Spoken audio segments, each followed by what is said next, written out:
வாங்க இன்றைக்கி நம்ம ஹோட்டல் ஸ்டைலில் வத்தல் குழம்பு எப்படி செய்கிறதுன்னு பார்க்கலாம்.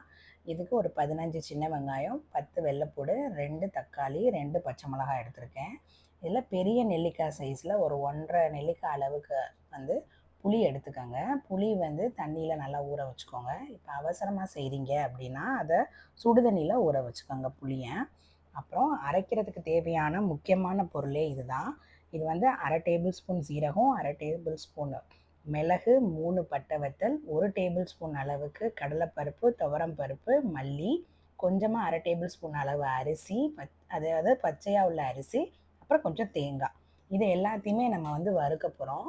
வறுக்க போகிறதுக்கு நம்ம ஃபஸ்ட்டு வந்து கடலெண்ணெய் எடுத்திருக்கேன். கடலெண்ணெய் இது எல்லாமே நம்ம வதக்கி அரைக்கணும். அதுக்காக இதில் நம்ம எந்த ஆர்டர்னாலும் போடுங்க. ஃபஸ்ட்டு வந்து பருப்புகளை போட்டுருங்க. துவரம் பருப்பு, கடலை பருப்பு, மிளகு, சீரகம் எல்லாத்தையுமே அப்படியே அடுத்தடுத்து பேட்சாக சேர்த்துடுறேன். அதோட மிளகு, சீரகம் எல்லாத்தையுமே அடுத்தடுத்து அப்படியே நம்ம சேர்த்துடுறோம். கடலைப்பருப்பு, துவரம் பருப்பு சேர்த்துருக்கோம். கொஞ்சம் அது கலர் மாறினோன்னே பட்டை வத்தல், நம்ம இதுக்குரிய மொத்த காரத்துக்கு தேவையான பட்டை வத்தல் சேர்த்துக்கோங்க. உங்களுக்கு இன்னும் வேணும்னா இன்னும் ஒரு மிளகாய் கூட எக்ஸ்ட்ரா சேர்த்துக்கோங்க. இப்போ மிளகு, சீரகம், அடுத்து தேங்காய் எல்லாமே அப்படியே அடுத்தடுத்து சேர்த்துருங்க. இதில் நம்ம வந்து அரிசி சேர்த்துருக்கோம். அரிசி புழுங்கல் அரிசினாலும் சரி, பச்சை அரிசினாலும் சரி, ஒரு 1/2 டேபிள் ஸ்பூன் அளவு இது சேர்க்கணும். நல்லா வதக்குறோம். இதுதான் வந்து குழம்பு வந்து வத்தல் குழம்பு அப்படின்றது. நம்ம எங்கள் கல்யாண சாப்பாடு இல்லை ஹோட்டலில் எங்கே சாப்பிட்டாலும் அதில் ஒரு கெட்டியாக இருக்கிற மாதிரி இருக்கும். அது இந்த அரிசினால தான். ஸோ அரிசி ரொம்பவும் போட வேணாம், ஒரு 1/2 டேபிள் ஸ்பூன் போட்டால் போதும். நல்லா ஃப்ரை பண்ணிடுங்க. இப்போ லாஸ்ட்டாக வெங்காயம், வெள்ளைப்பூடு சேர்த்துக்கோங்க. நல்லா வதக்கிடுங்க. அதுவே கலர் மாறிடும். நான் க்ளோஸ்அப்பில் காமிக்கிறேன். இப்போ பாருங்கள், செவந்து வந்துருச்சு. நல்லா அரிசியும் நல்லா செவந்துருச்சு. தேங்காய் எல்லாமே போட்டிருக்கோம். ஃபைனலாக அந்த 2 தக்காளியை நம்ம கட் பண்ணி வச்சுருந்தோம்ல, அதை சேர்த்துக்கோங்க.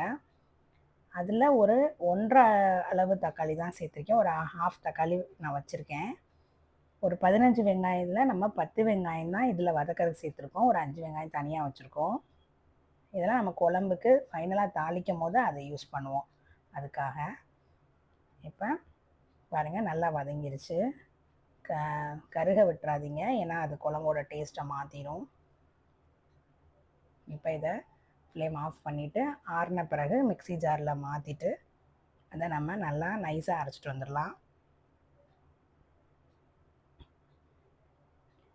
சைடில் புளியை தனியாக கரைச்சி வச்சுக்கோங்க. அது நார்மலாக புளி கரைக்கிற மாதிரி தான். பல்ப் வந்து ரொம்ப கெட்டியாகவும் இல்லாமல் தண்ணியாகவும் இல்லாமல் மீடியம் இதில் பண்ணிக்கோங்க. இப்போ குழம்புக்கு நம்ம எல்லாம் ரெடி பண்ணிடலாம். பாருங்கள், மிக்சியில் அரைச்சதுக்கப்புறம் பாருங்கள் எப்படி இருக்குன்னு.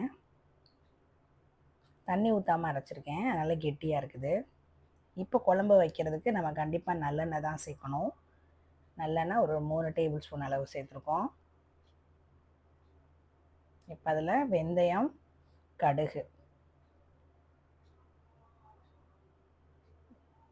எங்கள் வீட்டில் கடுகும் உளுந்தும் சேர்த்தே தான் வச்சுருப்போம். அதனால் வெந்தயம், கடுந்தம்பருப்பு சேர்த்து ஃபஸ்ட்டு தாளிப்புக்கு சேர்த்துக்கிறோம். நான் ஏற்கனவே சொன்னேன்ல, ஃபஸ்ட்டு காமிச்ச அளவுலேயே நான் கொஞ்சம் வெங்காயம், 1/2 தக்காளி, 3-4 வெள்ளைப்பூடு, கொஞ்சம் கருவேப்பிலை, ஒரு பச்சை மிளகாய் எல்லாமே எடுத்து வச்சுருந்தேன். பச்சை மிளகாவை நம்ம அந்த இதில் சேர்த்து அரைக்கலை. நம்ம அரைச்சது வந்து பட்டை வத்தல் தான். பச்சை மிளகாவை கீரி இதில் சேர்த்துக்கோங்க. டேரெக்டாக நம்ம வந்து காலையில் மார்னிங்கே லஞ்சுக்கு ரெடி பண்ணுறனால எல்லாமே நம்ம வீட்டில் குக்கரில் தான் நம்ம செய்கிறோம். வெங்காயம், தக்காளி வதங்கிறதுக்காக கொஞ்சம் உப்பு போட்டு, நீங்கள் இதை வந்து இது எல்லாமே வடைச்சட்டிலையும் நம்ம தனியாகவும் செய்யலாம். அப்போ செய்யும் போது அதோட குக்கிங் ப்ராசஸ் டைம் கூட இருக்கும். அதுக்கு தான் நம்ம வந்து ப்ரெஷர் குக் பண்ணுறோம். கொஞ்சமாக மஞ்சத்தூள், நம்ம கரைச்சி வச்சுருந்த புளி எல்லாமே சேர்த்துடலாம். வெங்காயம், தக்காளி வதங்கினோன்னு சேர்த்துக்கோங்க. அப்புறம் நம்ம அரைச்சி வச்சுருந்த பேஸ்ட்டை இதில் சேர்க்குறோம். இந்த பேஸ்ட் வந்து உங்களுக்கு பார்க்குறதுக்கு ரொம்ப திக்காக இருக்கிற மாதிரி இருக்குது. பட் ஆனால் குழம்புக்கு நான் உங்களுக்கு தேவையான அளவு தண்ணி ஊற்றி அதை வாட்டர் கன்சிஸ்டன்சி நீங்கள் முடிவு பண்ணிக்கோங்க.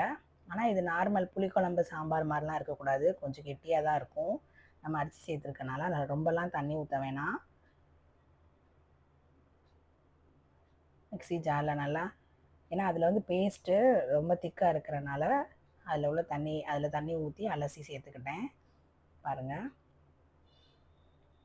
எங்கள் வீட்டில் எல்லாமே குழம்பு மிளகாப்பொடி யூஸ் பண்ணி தான் செய்வோம். அதனால் ஒரு டேஸ்ட்டுக்காக ஒரு அரை டேபிள் ஸ்பூன் அளவு குழம்பு மிளகாப்பொடி சேர்த்துருக்கேன். குழம்பு மிளகாப்பொடி உங்கள்கிட்ட இல்லைனாலும் பரவாயில்ல, நம்ம போட்டிருந்தது எனக்கு போதும். நம்ம அரைச்சி வச்சுருந்த மசாலாவே கரெக்டாக இருக்கும். ஃபைனலாக சீக்ரெட் டச் மாதிரி என்ன பண்ண போகிறோன்னா, கொஞ்சமாக வெல்லம் சேர்க்குறோம். இப்போ இதில் உப்பு காரம் எல்லாம் வந்து அட்ஜஸ்ட் பண்ணிக்கோங்க. அவ்வளோதான், ஆல்மோஸ்ட் ரெடி. ஃபைனலாக வெல்லம் சேர்த்ததுக்கப்புறம், வெல்லம் கம்மியாக சேருங்க, ரொம்ப இது வந்து புளிப்பு இனிப்பு எல்லாமே கலந்த மாதிரி இருக்கும். இந்த ஸ்டேஜில் நம்ம மூடி வச்சிடலாம். ஒரு 3 விசில் வந்ததுக்கப்புறம் ஓப்பன் பண்ணி பார்த்தீங்கன்னா இதான் ஃபைனல், இப்படி தான் இருக்கும்.